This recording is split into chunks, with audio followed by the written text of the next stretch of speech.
Thank you, Mr. President. Dear colleagues, I rise on the matter of personal collective privilege. Gross neglect of duty is defined by the Supreme Court as, let me quote, the failure to give proper attention to a required task or to discharge a duty characterized by want of even the slightest care or by conscious indifference to the consequences insofar as other persons may be affected or by flagrant and palpable breach of duty. It is the omission of that care which even inattentive and thoughtless men never fail to give their own property. In case involving public officials, there is gross negligence when a breach of duty is flagrant and palpable. End of quote. Would there be a gross neglect of duty if we are faithfully following established rules of this institution? Maring gasgas na sa maraming ngunit nananatiling angkop na sabihin na we are men and women of the law. And as lawmakers, we do our business within the bounds of our rules that govern us. Tayo pong mga senador ay may rules na nagtatakda ng parameters ng mga kapangyarihan na ipinagkatiwala sa atin. Mayroon tayong limitasyon at hindi natin nais na lumabis dito. We have rules and we live by them every single day. Our primary duty, first and foremost, is to craft laws. We are lawmakers and we are expected to be the first to follow the rules, laws, and laws. Noong mga nakarang araw po ay nakarating sa akin ang maparatang na hindi ko raw umano inaksyonan ang mga complaints na na-file sa Senate Committee on Ethics and Privileges kung saan ako ay tinalaga bilang chairperson. I have even received an ethics complaint filed against me in my capacity as the committee chairperson. Sabi ko nga po, everyone is entitled to their own opinion and is free to file a complaint against anyone they feel they are aggrieved by.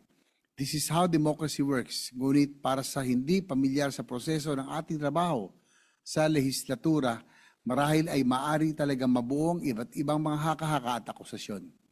You see, the status of the Committee on Ethics is largely due to a chain of events. The change in the leadership from former Senate President Francis C. Escudero to Senate President Vicente Tito Soto III is public knowledge. The internal structure of the Senate was also changed. Some of the officers were replaced and the new ones were elected. Committee chairmanships became vacant and new chairpersons were elected and new members supposedly nominated. Some committees were constituted and went about their business right away. Others, however, were not constituted yet. A committee cannot perform its powers and functions if it has not been constituted. If it proceeds without the benefit of being constituted, the committee risks invalidating all of its succeeding actions. Pwede po ba tayo magsagawa ng mga pagdinig? Maaari natin itong gawin, ngunit ito ba yung nararapat gawin? Wasto ba ito at naayon po sa rules of the Senate? Nakatali po ang ating mga kamay, nakatali po ang kamay ng chairman. Nakagapos po tayo sa prinsipyo at patakaran ng ating sinusunod. For as long as it remains unconstituted, the committee is likewise unable to adopt its own rules which shall govern its procedures and all the technicalities that come with it. The rules observed by the Committee on Ethics and Privileges of the last Congress do not automatically carry over to the present Congress. Under long-standing parliamentary practice, each newly constituted Congress begins as a separate, distinct body. Consequently, all committees must first be formally organized and their internal rules must be expressly presented, deliberated upon, and adopted by their members. It needs to be approved and adopted during the organizational meeting of the committee by its members from the 20th Congress. This includes the marking of the case numbers of the complaints filed, which my office has arranged and kept in the order they were stamped received. Sa kasalukuyang estado ng Committee on Ethics, ang maximum na pwede nitong gawin ay tumanggap ng complaint na maaring paningin ng ilan ay minimal. Binabasa at pinag-aaralan natin ang mga complaints na ating natatanggap at binibigyan natin kaukulang aksyon sa sandaling legal ng makapagsasagawa ng mga pagdinig ang Committee on Ethics. Isa lamang po ako sa 24 na miyembro ng 20th Congress. Hindi ko maipipilit kung sino man ang sa aking makasamahan na maging kasapi ng kahit na anong komite. Malaya silang tumanggap at tumanggi sa anumang nominasyon. I understand very well that deciding to be a member of this committee could take some time. Sa committee ito, mas marami kang magiging kaaway sa ating mga kasamahan kaysa magiging kaibigan. Mahirap pumagitna, ngunit tinanggap ko ang hamon. Kung 23 ang kasamahan ko rito sa plenaryo, ito ay lahat sila ay kakasuhan, doble nito at 46 agad ang panig na mabubuo. Sa bawat isang senador na kakasuhan, may isang panig na magagalit at pagtanggap ng komite sa inaing reklamo. Months later, the budget deliberations came and the focus of everyone in this August chamber was to cleanse the budget process and rid it from possible traces of corruption. I strongly agreed to this and I actively participated likewise in the process. Meanwhile, the Committee on Ethics remained unconstituted still because the complete members have not yet been elected in plenary. Sa kasamaang palad po, nung kasagsagan ng pagtalakay at debate sa 2026 budget sa Bicameral Conference ay tinamaan po ako ng sakit.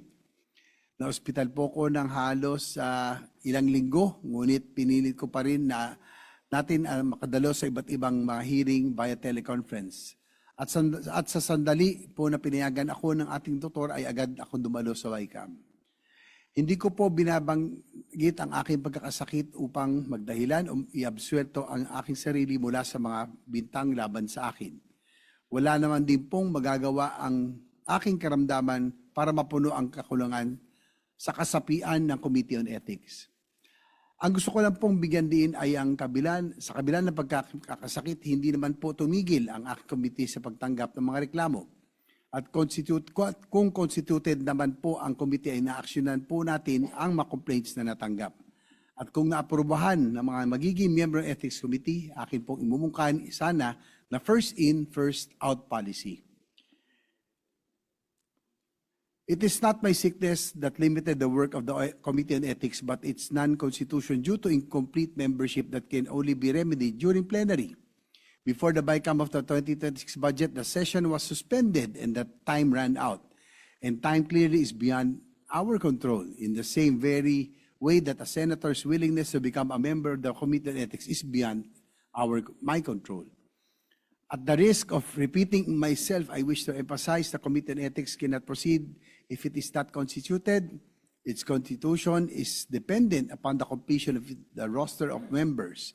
As chairman, I cannot exercise powers that I do not possess and have yet to exist. How can I grossly neglect a duty that is not yet there? Logic dictates one can only give one has. Therefore, I cannot neglect to fulfill something that has not yet been bestowed upon me. To accuse me then of grossly neglecting my duty is also grossly illogical. In being accused of neglecting my duty as chairperson of the Committee on Ethics, I am being pressured to act beyond what is lawful. Is it acting beyond the powers bestowed or delegated in itself gross neglect of duty, our duty to abide by our rules? Is it arrogance and abuse of power?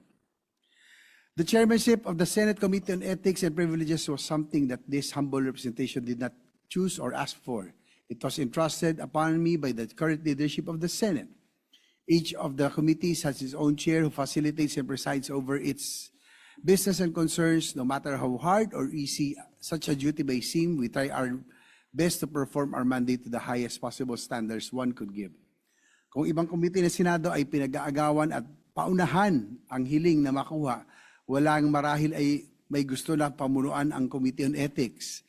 Ngunit tulad ng ibang committee, inialok ito sa isang senador na nakikita ang liderato na pinakaamkop at katanggap-tanggap na humawak nito.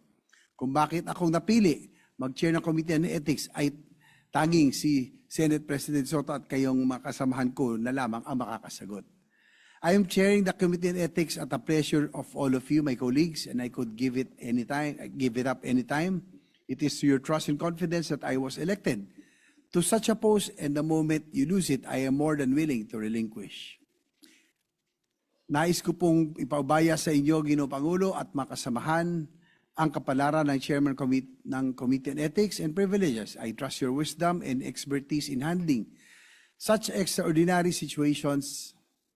I occupy the position as chairman at your pleasure, and I am always ready to vacate the post the moment your trust and confidence fades. Delicadeza is something I value and take pride in. Now, Mr. President, if this august body still wants me to head the Senate Committee on Ethics and Privilege, Since the membership has been completed yesterday, I would like to inform the Chamber that we are in the process of reviewing the rules of the committee adopted last Congress.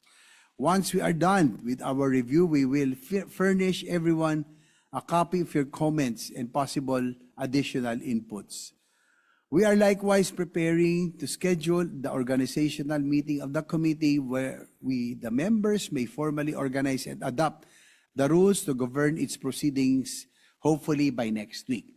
We plan to do this with utmost respect for the processes, established rules, and traditions of this institution, in faithful fulfillment of our mandate without any gross neglect of our duty. Maraming salamat po at pagpalain po na tayong lahat.